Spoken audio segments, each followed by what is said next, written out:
आज के मुख्य समाचार। आज फिर भारी बारिश, ओलावृष्टि का ऑरेंज अलर्ट। सरकारी स्कूलों में शिक्षकों के लिए ड्रेस कोड के निर्देश जारी।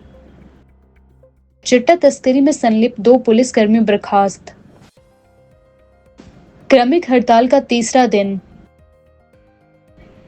नगर निगम की अनूठी पहल, देवदार की लकड़ियों से बने बेंच। चिंतपूर्णी मंदिर में श्रद्धालुओं ने अर्पित किए 40 लाख रुपए। एडी कार्यालय के बाहर प्रदर्शन। शिमला में भाजपा युवा मोर्चा का धरना प्रदर्शन। अब समाचार विस्तार से। हिमाचल प्रदेश में मौसम ने एक बार फिर करवट ली है। मौसम विभाग केंद्र शिमला ने शनिवार के लिए प्रदेश में ऑरेंज अलर्ट जारी किया है। 20 अप्रैल तक अधिकतर क्षेत्रों में मौसम खराब बना रहने की संभावना बताई गई है। इस दौरान प्रदेश के मैदानी और मध्य पर्वतीय इलाकों में भारी बारिश, ओलावृष्टि और 50 से 60 किलोमीटर प्रति घंटा की रफ्तार से तेज हवाएं चलने की चेतावनी भी दी गई है। लाहौल स्पीति, किन्नौर, चंबा और कुल्लू जिलों की ऊंची चोटियों पर बर्फबारी के आसार है, जबकि अन्य क्षेत्रों में बारिश और ओलावृष्टि से जनजीवन प्रभावित हो सकता है। मौसम में यह बदलाव सक्रिय पश्चिमी विक्षोभ और अन्य अनुकूल वायुमंडलीय परिस्थितियों के कारण हो रहा है। शुक्रवार को राजधानी शिमला सहित कई क्षेत्रों में दोपहर तक मौसम साफ रहा, लेकिन शाम के समय आसमान में बादल छा गए और कुछ स्थानों पर हल्की बूंदाबांदी भी दर्ज की गई है। मौसम विभाग केंद्र शिमला के अनुसार ऊना, बिलासपुर, हमीरपुर, सोलन और सिरमौर जिलों में 20 अप्रैल तक हल्की से मध्यम बारिश हो सकती है। इस दौरान अधिकतम तापमान में 5 से 7 डिग्री सेल्सियस की गिरावट आने की संभावना भी बताई गई है। हालांकि इसके बाद तापमान में फिर से वृद्धि के आसार भी बताए गए हैं। तेज हवाओं और बारिश ने राज्य में बिजली आपूर्ति व्यवस्था को भी प्रभावित किया। बुधवार देर रात को आए तूफान और बारिश से कुल्लू जिले में बिजली बोर्ड को सबसे अधिक नुकसान हुआ है। बंजार विधानसभा क्षेत्र में फिलहाल 116 ट्रांसफार्मर बंद है, जिससे सैकड़ों गांवों में बिजली आपूर्ति ठप हो गई और लोगों को भारी परेशानियों का सामना करना पड़ा। चंबा जिले में भी स्थिति चिंताजनक है, जहां 40 ट्रांसफार्मर बंद होने की सूचना है। विभागीय टीमें आपूर्ति बहाल करने के लिए युद्ध स्तर पर कार्य कर रही है, लेकिन खराब मौसम उनके प्रयासों में अड़चन ला रहा है।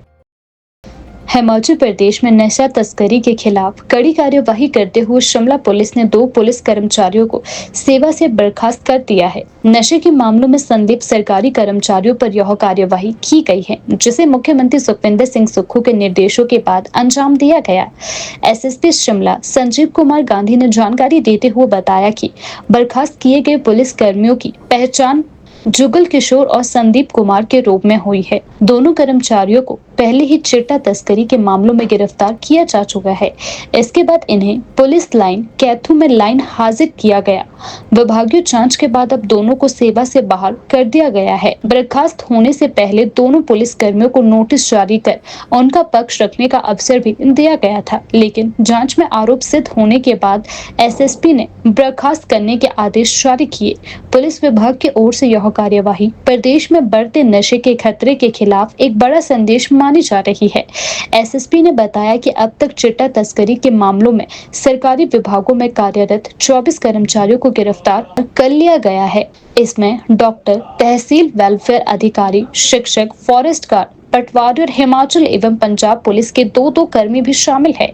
राज्य सरकार और पुलिस विभाग ने साफ कर दिया है कि नशा तस्करी में संलिप्त किसी भी कर्मचारी को बख्शा नहीं जाएगा, चाहे वह किसी भी पद पर क्यों ना हो। यह कार्यवाही आने वाले समय में सरकारी महकमों में पर्याप्त ऐसे तत्वों पर लगाम लगाने की दिशा में एक बड़ा कदम मानी जा रही है। शिमला में देवभूमि क्षत्रिय संगठन द्वारा महिला सम्मान और स्वर्ण आयोग की कानूनी मान्यता की मांग को लेकर जारी क्रमिक हड़ताल का आज तीसरा दिन है। संगठन के कार्यकर्ता सीटीओ कार्यालय के बाहर काले बिल्ले पहनकर विरोध प्रदर्शन कर रहे हैं और उन्होंने चेतावनी दी है कि यदि 24 अप्रैल तक उनकी मांगे पूरी नहीं की गई तो वे सीने पर गोली खाने के लिए भी तैयार है। संगठन का कहना है कि स्वर्ण आयोग के केवल संवैधानिक दर्जा नहीं बल्कि कानूनी दर्जा भी मिलना चाहिए, ताकि स्वर्ण समाज के अधिकारों की रक्षा हो सके। संगठन ने हाल ही में सरकार द्वारा अंतर जातीय विवाह प्रोत्साहन राशि को 50,000 रुपए से बढ़ाकर 2 लाख रुपए करने पर आपत्ति जताई है। उनका मानना है कि इस प्रकार की प्रोत्साहन राशि से विवाह के फैसले में आर्थिक लालच का प्रभाव बढ़ सकता है, जो महिला सम्मान के खिलाफ है। संगठन के अध्यक्ष रोमित ठाकुर ने कहा कि महिला का विवाह उसका व्यक्तिगत निर्णय है और किसी भी प्रकार की प्रोत्साहन राशि से यह निर्णय प्रभावित नहीं होना चाहिए। उन्होंने यह भी कहा कि यदि सरकार हमारी मांगों को गंभीरता से नहीं लेगी तो हम अपनी अगली रणनीति तैयार करेंगे। चारू जी, आपका और आपके चैनल का बहुत बहुत धन्यवाद। और जैसा कि 3 दिन हमें आज हड़ताल को हो गए, क्रमिक हड़ताल को आज तीसरा दिन है, और अब तो पूरा प्रदेश का पूरा देश जानता है कि हिमाचल प्रदेश के शिमला में ये जो प्रदेश सरकार ने हाल ही में एक फैसला लिया अंतर्जातीय विवाह प्रोत्साहन राशि को लेकर, जिसको 50,000 से बढ़ाकर 2 लाख रुपए किया, उस फैसले के खिलाफ। और दूसरा, स्वर्ण समाज का जो अधिकार है, स्वर्ण आयोग, उसकी मांग को लेकर आज हम लोग अनशन कर रहे हैं और ये हमारा क्रमिक हड़ताल चली है, आज तीसरा दिन है। तो अंतर्जातीय विवाह प्रोत्साहन राशि, ये जो एक योजना है जो हर बेटी के स्वाभिमान के ऊपर चोट है। हमें कहते हैं, देखो हमने लिखा भी है कि बहन बेटी किसी भी जाति किसी भी धर्म की हो, उस बहन बेटी की शादी के ऊपर प्रोत्साहन राशि नहीं होनी चाहिए। उसका अपना फैसला है और उसके परिवार का अपना फैसला है। और अगर किसी ने किसी से लड़की से शादी करनी है तो वो पैसे के लिए शादी क्यों करे? पैसे का लालच देके क्या वो कोई लड़की कोई वस्तु है, कोई बाजार में रखी वस्तु है कि उसके ऊपर आप इनाम राशि रख दो और लोगों को प्रोत्साहित करो? क्या लड़कियों के साथ अत्याचार कम होते हैं क्या पहले? ऐसी शादियां होकर उसके बाद कई लड़कियों के साथ कोई अटैचियों में मिलती है, कोई कहीं मिलती है। क्या सरकार को इस बात से कोई वो नहीं लेना चाहिए, सीख नहीं लेनी चाहिए? जब खुद के घर में बेटियां होती हैं तो समाज की बेटियों के ऊपर इनाम राशि नहीं रखनी चाहिए। अब आप किसी को लालच दे दोगे कि चारू जी आप भी तो लड़की हैं, क्या आप इस बात को कभी सही ठहरा पाएंगे कि आपके सर के ऊपर 2 लाख रुपए की, हाँ भाई तुम चारू से शादी करो और सरकार तुमको 2 लाख रुपए देगी? क्या आपको आपके स्वाभिमान के ऊपर चोट नहीं लगी? यार मैं लड़की हूँ, लड़की का मान सम्मान स्वाभिमान सरकार कौन होती है? आपकी अपनी मर्जी है, आपके माता पिता की मर्जी है। आप किसी जाति से हैं, आप किसी धर्म से हैं, जाति धर्म तो बाद में, पहले तो आप लड़की हैं ना, पहले तो आप बेटी हैं, समाज की बेटी हैं, पहले तो आपका मान सम्मान स्वाभिमान है। और मान सम्मान स्वाभिमान से बढ़कर ना जाति होती ना धर्म होता है, ठीक है? तो ये जो जिन लोगों ने जो लोग बोलते हैं कि होनी चाहिए, तो मुझे लगता है कि शायद उन लोगों की दुकानें चल रही होंगी, उनकी दुकानें बंद होंगी, उनके शटर बंद होंगे, उनके पेट के ऊपर लात पड़ेगी, इसलिए उन लोगों के पेट में दर्द हो रही है। बात ये है कि ये देश हमारा है, इस देश की माटी हमारी है, इस देश का कानून हमारा है, इस देश का संविधान 140 करोड़ लोगों का है। अगर इस देश में प्रत्येक जाति प्रत्येक धर्म के लोगों को अपनी बात रखने का अधिकार है तो हमसे भी, जब उनसे कोई माइका लाल नहीं छीन सकता उनके अधिकार, तो हमसे कौन माइका लाल हमारे अधिकार छीन सकता है? हम यहाँ पर बैठे हैं, लोकतांत्रिक व्यवस्था है, हमारा राइट है, फंडामेंटल राइट है कि हम अपनी बात को रख सकते हैं। और हमारा विरोध जो है वो किसी जाति किसी धर्म के खिलाफ थोड़ी है, किसी जाति धर्म के खिलाफ थोड़ी बैठे, हम तो सरकार के खिलाफ बैठे हैं। हमारी लड़ाई सिस्टम से। ये लोग सिस्टम है क्या? ये लोग सरकार है क्या? अब जिन लोगों को उड़ता तीर लेने की आदत है तो भाला हमने तैयार रखा है, तीर लेने की आदत है तो भाला भी ले लो, वो भी दे देंगे। जी हाँ, आज का हमारा विशेष दिन है कि आज हम लोग सभी लोग काली पट्टियां बांधकर आज हम लोग ये प्रदर्शन कर रहे हैं और शांति प्रिय प्रदर्शन आज हम लोग ये हमारा चला है, ये हम लोग कर रहे हैं। मुख्य कारण ये कि जिन संगठनों की आप बात कर रहे हैं, आज हम लोगों का मन दुखी है इस बात को देखकर कि इस देश के 140 करोड़ लोगों में गिनती हमारी भी होती है। इस देश का संविधान जो 140 करोड़ लोगों का है वो हमारा संविधान भी है। ये प्रदेश हमारा है, इस प्रदेश में जितने अधिकार और लोगों को है उतने अधिकार हम लोगों को भी हैं। और आज अगर हम अपने अधिकारों के लिए अगर आज हम लोग आवाज़ उठा रहे हैं तो हम लोगों के ऊपर मुकदमे दर्ज करने की बात की जा रही है। उस संविधान के तहत हम लोगों को हमारे अधिकारों के लिए आवाज़ उठाने से रोका जा रहा है। तो आज हम सब लोगों का मन दुखी है, आज हम लोग सब हताश हैं, हमारी भावनाओं को ठेस पहुंची है कि इस प्रदेश का नागरिक होने के नाते हमसे हमारा संवैधानिक अधिकार हमसे छीना जा रहा है और उन ठेकेदारों उन दुकानदारों के माध्यम से छीना जा रहा है जिन दुकानदारों की दुकान में एक भी ग्राहक नहीं होता है। तो इसलिए हिमाचल प्रदेश शिक्षा विभाग ने राज्य के सरकारी स्कूलों में कार्यरत शिक्षकों के लिए एक स्वैच्छिक ड्रेस कोड संबंधी परामर्श जारी किया है। इसके तहत शिक्षकों को जीन्स, टी शर्ट, चटक रंगों वाली और अत्यधिक फैशनेबल पोशाक पहनने से परहेज करने की सलाह दी गई है। हालांकि यह परामर्श अनिवार्य नहीं है, लेकिन शिक्षकों को छात्रों के लिए रोल मॉडल बताते हुए औपचारिक व गरिमापूर्वक पोशाक अपनाने का सुझाव भी दिया गया है। शिक्षा सचिव राकेश कंवर द्वारा जारी परामर्श में कहा गया कि शिक्षक छात्रों पर गहरा प्रभाव डालते हैं और उनकी वेशभूषा छात्रों के व्यवहार और सोच को भी प्रभावित कर सकती है। इसीलिए यह आवश्यक है कि शिक्षक एक पेशेवर और मर्यादित ड्रेस कोड अपनाएं, जिससे शैक्षणिक संस्थानों की गरिमा बनी रहे। ड्रेस कोड के तहत पुरुष शिक्षकों को हल्के रंगों में औपचारिक पतलून और शर्ट पहनने की सलाह दी गई है, जबकि महिला शिक्षकों के लिए साड़ी, सलवार कमीज, दुपट्टे सहित चूड़ीदार सूट या औपचारिक पश्चिमी पोशाक को उपयुक्त बताया गया। इसके तहत ही मैरून या नीले रंग के ब्लेजर, प्रोफेशनल जूते और सुमुचित सौंदर्य मानकों को भी प्रोत्साहित किया गया है। इस परामर्श में यह भी उल्लेख किया गया है कि कई शिक्षक पहले से इस दिशा में सकारात्मक पहल कर चुके हैं और एक समान गरिमा पूर्वक पोशाक अपनाकर उदाहरण प्रस्तुत कर रही है। ड्रेस कोड को लागू करने का निर्णय व्यक्तिगत स्कूल प्रबंधन के विवेक पर छोड़ा गया है। स्कूल स्थानीय जरूरतों, मौसम और सांस्कृतिक प्राथमिकताओं के आधार पर इसे लागू करने के लिए स्वतंत्र होंगे और सप्ताह के विशिष्ट दिनों पर इसका पालन सुनिश्चित कर सकते हैं। शिक्षा विभाग के इस पहल को लेकर विभिन्न शिक्षकों और स्कूलों की प्रतिक्रिया भी सामने आ रही है। कुछ इसे स्वागत योग्य कदम बता रहे हैं, तो कुछ इसे व्यक्तिगत स्वतंत्रता में हस्तक्षेप भी मान रहे हैं। हालांकि विभाग का कहना है कि यह कदम पूर्णतः स्वैच्छिक है और शिक्षक इसे अपनी मर्यादा व गरिमा के अनुसार अपनाएं। शिमला नगर निगम ने पर्यावरण के प्रति अपनी प्रतिबद्धता को दर्शाते हुए एक नई और सराहनीय पहल की है। अब शहर की सड़कों और पार्कों में पर्यटकों व स्थानीय लोगों को देवदार की लकड़ियों से बने सुंदर व आरामदायक बेंच पर बैठने की सुविधा मिलेगी। ये लकड़ियां पहले वेस्ट यानी अनुपयोगी समझी जाती थी, लेकिन निगम ने इन्हें फिर से उपयोग में लाकर मिसाल कायम की है। इस नई पहल की शुरुआत शिमला के महापौर सुरेंद्र चौहान ने खुद एक ऐसे ही बेंच पर बैठकर की। उन्होंने कहा कि हमारा उद्देश्य न केवल शहर को सुंदर बनाना है, बल्कि पर्यावरण संवेदनशील समाधानों को बढ़ावा देना भी है। देवदार की लकड़ी से बने ये बेंच न केवल टिकाऊ है, बल्कि शहर की सांस्कृतिक छवि को भी निखारते हैं। नगर निगम ने इस कदम से न केवल शहर की सुंदरता में इजाफा होगा, बल्कि पर्यावरण संरक्षण की दिशा में भी एक सकारात्मक संदेश जाएगा।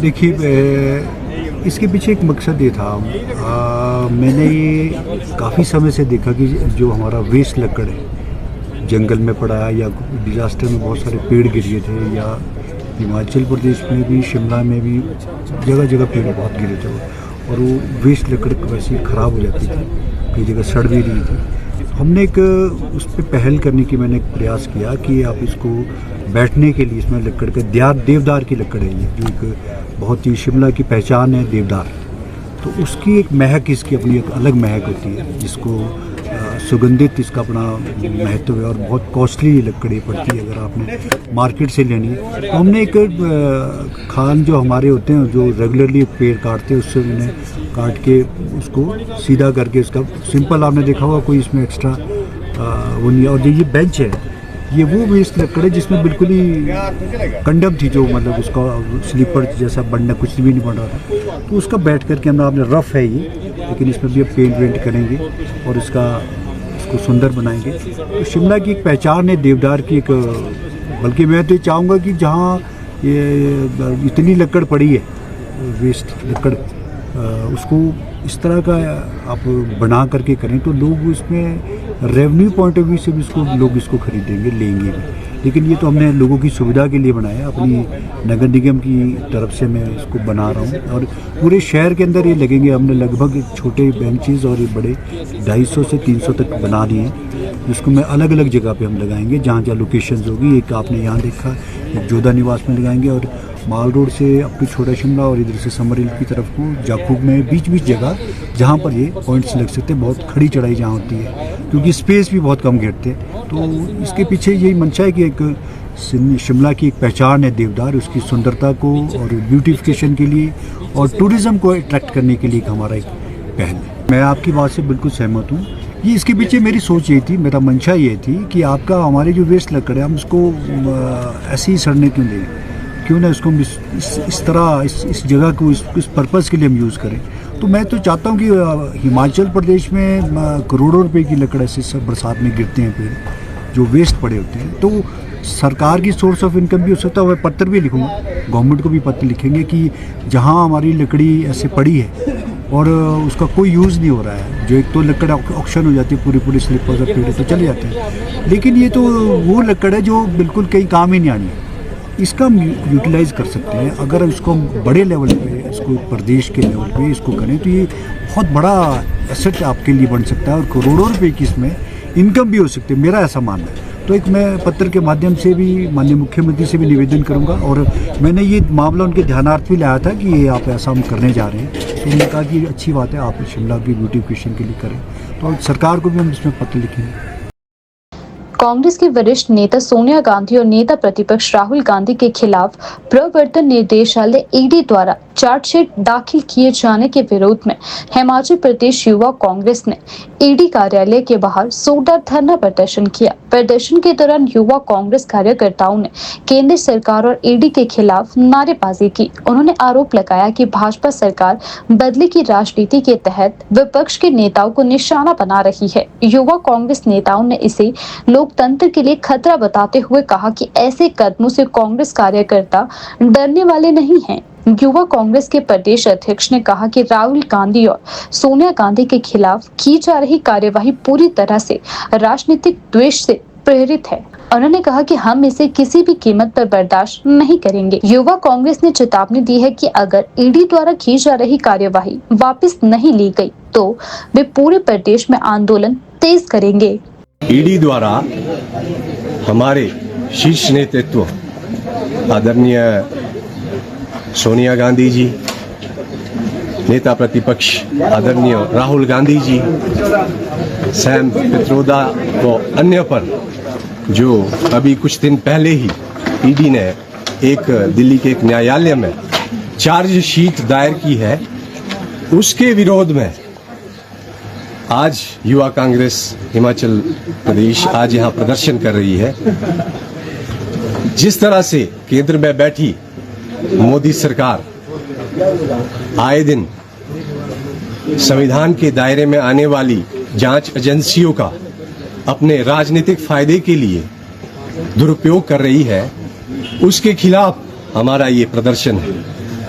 और हम ये इस तरह की कार्रवाइयां बड़ी दुर्भाग्यपूर्ण है। हमारा देश एक लोकतांत्रिक प्रणाली के तहत चलता है, ना कि तानाशाही के तहत। आप जिस तरह से देख रहे हैं, कांग्रेस पार्टी लगातार जब से ये कार्यवाही ईडी की कार्यवाही शुरू हुई है, पूरे देश के अंदर अपना विरोध दर्ज करवा रही है। और आने वाले समय में हम दिल्ली में भी संसद घेराव करके अपना विरोध प्रदर्शन दर्ज करेंगे और इसके लिए हमें चाहे सड़कों पर क्यों ना उतरना पड़े। जी, मेरा नाम आर्यन चौहान है, मैं प्रदेश महासचिव हूँ युवा कांग्रेस का।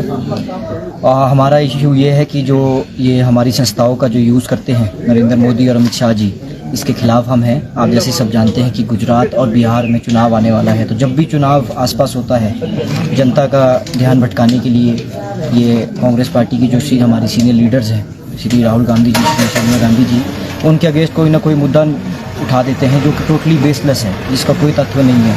जो आप ये देखेंगे नेशनल हेराल्ड केस है, इसमें कोई मुद्दा ही नहीं है। इन्हें जनता का सिर्फ ध्यान भटकाने के लिए इलेक्शन में, क्योंकि आप सब जानते हैं गुजरात में भी हमारी नई कमेटी बनने वाली है कांग्रेस पार्टी की, AICC की। अभी बैठक भी थी अहमदाबाद में, उसमें बहुत ही अच्छी चर्चा रही है, बहुत ही पॉजिटिव न्यूज़ आई है कि अच्छी कमेटी बनेगी और काफ़ी अच्छे कार्यकर्ताओं को मौका मिलेगा गुजरात और बिहार में। और आप देखेंगे कि हमारी परफॉर्मेंस भी बहुत अच्छी रहेगी चुनावों में। इससे जो है मोदी और शाह और जो BJP है वो डर चुके हैं कि हमारी जो नई कार्यकारिणी बनेगी वो अच्छी युवाओं से बनेगी, अच्छी सीनियर लीडरशिप से बनेगी। उसका ध्यान भटकाने के लिए ये हर बार का इनका है कि इस बार भी इनने ईडी के जरिए अपना जो है चार्जशीट फाइल की है हमारे सीनियर लीडरशिप के अगेंस्ट। तो हम इसके अगेंस्ट है कि जो ये इस तरह का जो ईडी है, सीबीआई है, आईबी है, जो भी सारी जो संस्थाएं होती हैं उनका गलत उपयोग करती है, क्योंकि ये जो संस्थाएं होती हैं ये सब ये लोगों के लिए होती है। ये डेमोक्रेसी में हर एक लोगों के लिए इक्वल पार्ट पे करती है, बट ये जो अपनी जो बीजेपी है डेमोक्रेसी में गलत काम कर रही है, गलत उपयोग कर रही है, हम इसके टोटली खिलाफ हैं। विश्व प्रसिद्ध शक्तिपीठ मां चिंतपूर्णी मंदिर में इस बार का चढ़ावा इतिहास रच गया है। मंदिर को एक ही दिन में 48,33,294 रुपए का नगद चढ़ावा प्राप्त हुआ है, जो अब तक का सबसे अधिक एक दिवसीय चढ़ावा माना जा रहा है। इस चढ़ावे में खास बात यह रही कि 40 लाख रुपए की राशि एक ही श्रद्धालु द्वारा अर्पित की गई, जिसने सभी को आश्चर्यचकित कर दिया है। गणना के दौरान 500 रुपए के 87 पैकेट बरामद किए गए, जिसमें से 80 पैकेट एक जैसे और अव्यवस्थित थे। कार्यवाहक मंदिर अधिकारी वह तहसीलदार प्रेमलाल धीमान ने जानकारी देते हुए बताया कि यह चढ़ावा बीते कल प्राप्त हुआ है और इसकी राशि का उपयोग श्रद्धालुओं की सुविधा बढ़ाने के लिए किया जाएगा। उन्होंने कहा कि मंदिर में पहले भी बड़े चढ़ावे आते रहे हैं, जिसमें सोना, चांदी और अन्य बहुमूल्य वस्तुएं शामिल रही है, लेकिन एक ही दिन में इतनी बड़ी नगद राशि मिलना अपने आप में आश्चर्यचकित है। सीनियर निरीक्षक जीवन कुमार भी इस दौरान मौके पर उपस्थित रहे। उन्होंने गणना प्रक्रिया और सुरक्षा व्यवस्था का निरीक्षण किया। गौरतलब है कि इससे पहले मंदिर में एक दिन में प्राप्त अधिकतम नगद चढ़ावे की राशि करीब 25 लाख रुपए थी। मां चिंतपूर्णी के प्रति श्रद्धालुओं की आस्था का यह उदाहरण दिखाता है कि किस तरह आस्था और समर्पण मंदिरों को जन सरोकार से जोड़ते हैं, जहां श्रद्धा के साथ साथ सेवा और सुविधा का संतुलन भी बनता है।